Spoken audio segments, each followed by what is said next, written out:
Number 7. Christopher Coleman.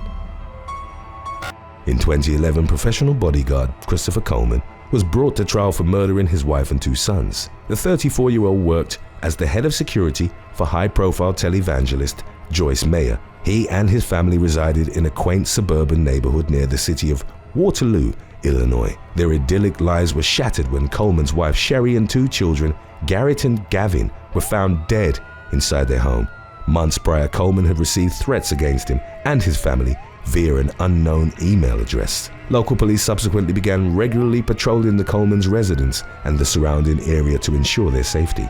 Coleman had gone to the gym at around 6 a.m. on the morning of May the 5th of 2009. After finishing his workout, he called home, ostensibly to check in on his family. No one answered the phone, however, which prompted Coleman to call his neighbor, a policeman called Justin Barlow. The latter was accompanied by fellow police officer Jason Don John when he entered the Coleman's home on the former bodyguard's request. The 2 men discovered the threatening messages had been plastered all over the interior of the house in blood red paint. As the search progressed, the officers found Sherry and the 2 boys strangled to death in their beds. During the ensuing investigation, the police discovered several pieces of evidence that pointed to Coleman himself as the triple homicide's most promising suspect. The email address that was used to threaten the Colemans in the months prior to the incident had been created on Christopher Coleman's computer. The graffiti found on the walls of the house was likewise determined to have been written by Coleman. Perhaps most damning of all evidence stacked against the celebrity bodyguard was his extramarital affair with Tara Lintz, a childhood friend of his wife's. The 2 reportedly struck up a relationship in November of 2008, believing he would be fired from his job if he divorced his wife. Coleman instead devised a plan to murder his own family in order to marry his mistress without consequence. He was ultimately given a life sentence without the possibility of parole. In the years following his conviction, Coleman has constantly maintained his innocence. He attempted to appeal his sentence on multiple occasions to no avail. Number 6. Alexandre Benalla.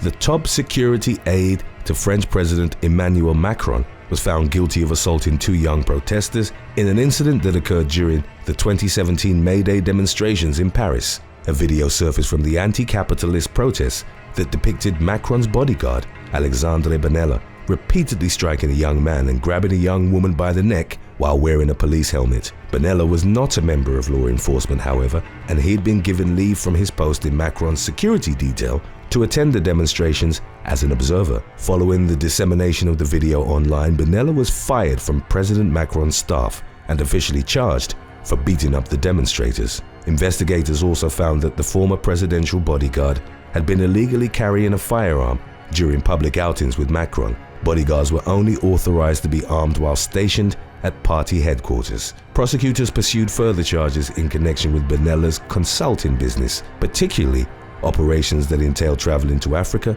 and Israel. The ex-bodyguard reportedly used fake documents to obtain the passports he later used for his international business trips. For all the criminal charges levied against him, Benalla was sentenced to a 3-year jail term in May of 2021. He circumvented actual prison time, however. 2 of the 3 years were suspended, and he was mandated to wear an electronic bracelet for the 3rd and final year of the sentence. Number 5. Cyril Azar. A former bodyguard to the Malaysian Prime Minister was arrested and charged with the murder of a 28-year-old Mongolian woman who allegedly possessed sensitive information regarding high-level government officials. Cyril Azar, aged 43, was on the security detail assigned to Najib Razak, who served as Malaysia's 6th Prime Minister from April of 2009 to May of 2018. When he was still a police commando, Azar carried out the murder of Altantuya Sharabu, a French-speaking translator and model believed to have become privy to shady financial dealings involving some of the most prominent figures within Malaysia's government. During subsequent court proceedings, it emerged that Altantuya had told Azar that she was pregnant just moments before he fatally shot her in the head in a jungle clearing outside of Kuala Lumpur. To eliminate evidence of the execution, the commando detonated military-grade explosives in close proximity to Altantuya's remains, leaving nothing but bone fragments behind. Azar and a second security officer, Azila Hadri, were eventually convicted of the crime and sentenced to death in 2009 after a trial that had lasted 159 days. They were acquitted of all charges in 2013.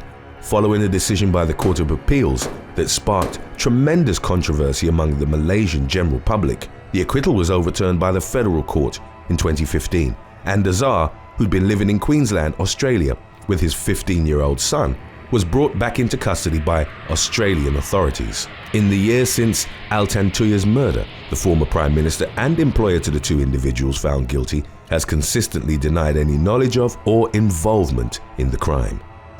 Number 4. Abdulaziz Al Farem.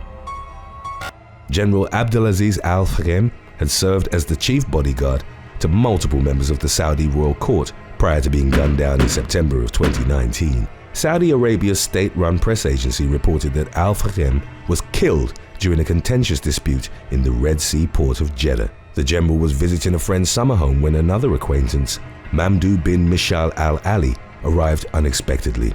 The group became embroiled in an argument that turned violent when al-Ali brandished a gun and opened fire. Saudi law enforcement converged at the scene and surrounded the house in which the gunman had barricaded himself. A gunfight broke out and al-Ali was killed, but not before 5 security officers suffered non-fatal gunshot wounds of their own. General Al Farem passed away from his injuries later that day while being treated at the hospital.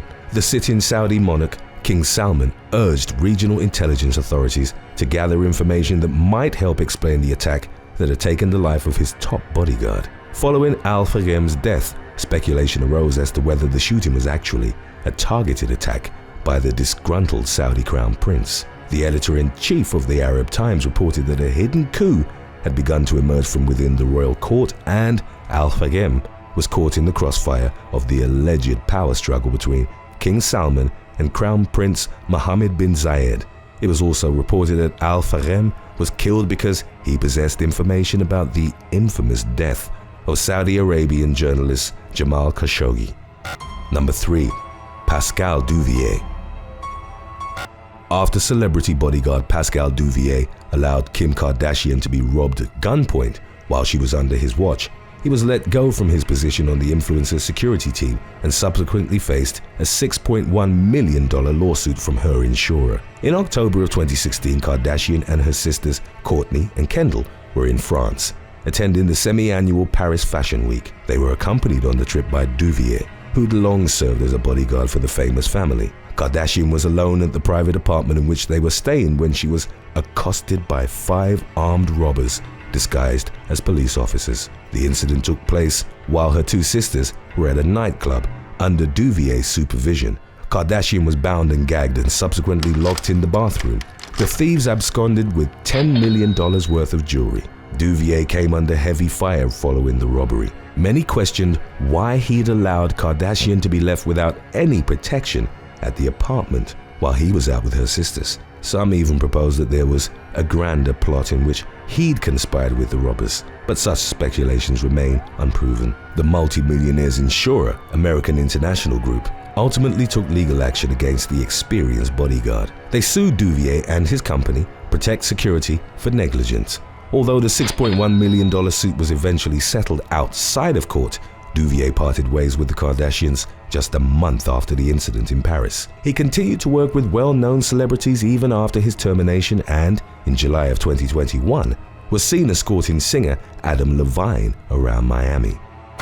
Today's topic was requested by Hassle by Nature, LaSonia K, and Scott Huget.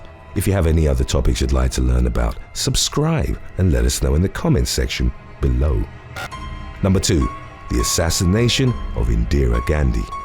On October the 31st of 1984, Indian Prime Minister Indira Gandhi was shot and killed inside her New Delhi residence. The assassination was carried out by Gandhi's Sikh bodyguards, Satwan Singh and Beyant Singh, as a form of revolt against the Prime Minister's anti-Sikh actions and policies. The bodyguards had made the decision to eliminate the woman they'd sworn to protect following a military operation launched by the Indian government against Jarnail Singh Bhindranwale, the leader of the Orthodox Sikh religion.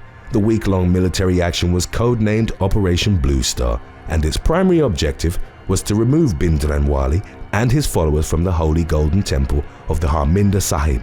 Loss of life was experienced on both sides of the violent conflict, and the Sikh holy shrine was damaged during the fighting. Gandhi and the rest of her government received widespread backlash As a result of Operation Blue Star, the Intelligence Bureau removed the Sikhs that were assigned to serve as Gandhi's personal bodyguards for fear of a potential assassination attempt. In an effort to improve her anti-Sikh image, however, the Prime Minister reinstated her Sikh bodyguards, including the 2 men who would eventually execute her. On the morning of her death, Gandhi was scheduled to be interviewed by British actor Peter Ustinov for a documentary, but as she walked through the grounds of the Prime Minister's estate, she was fatally shot by Satwan Singh and Beant Singh as they stood watch at a wicket gate. Beant was captured and killed by border police officers later that day, while Satwan was arrested by Gandhi's other bodyguards. He was eventually hanged in 1989 along with a co-conspirator in the assassination plot. Number 1. Leopold McLean. In November of 2010, veteran New York City policeman Leopold McLean, aged 49, fired multiple shots at his girlfriend's former lover and was consequently sent to prison. In addition to his service within the ranks of the NYPD, McLean also worked as the personal bodyguard to former New York City Mayor Mike Bloomberg. Prior to the incident that would result in his 7-year prison term, McLean had driven Mayor Bloomberg's daughter, Georgina, back home after she'd attended a New York Knicks game at Madison Square Garden. That same night, McLean then went to visit his girlfriend, Assia Winfield, who lived in Jamaica, Queens. Upon arriving at Winfield's residence, the policeman reportedly found LePaul Gammons, the woman's ex-boyfriend, standing outside with a knife in his grasp. By being present at the house, Gammons was in violation of a restraining order that Winfield had against him. McLean brandished his service weapon and shot Gammons twice in the back as he ran away. Winfield and McLean then contacted the authorities and told them of Gammons' attempt to enter her home while armed with a knife. They neglected to report the fact that McLean had shot the man during the ensuing altercation. The officer, who'd spent 19 years on the force, was taken into custody and charged with attempted murder once the truth was uncovered. The situation caused him to miss out on getting his pension, which would have taken effect only 2 months after the time of his arrest. During McLean's criminal trial, Winfield revealed that she'd been in contact with Gammons throughout the course of her relationship with the officer. The woman also admitted to visiting Gammons in jail and accepting 2 cars he offered to her daughter, in spite of the fact that she'd filed multiple complaints against him. Thanks for watching. Would you rather serve as one of the Queen's Guard in front of Buckingham Palace, or have a constant itch on the bottom of your foot that you can never satisfy? Let us know in the comments section below.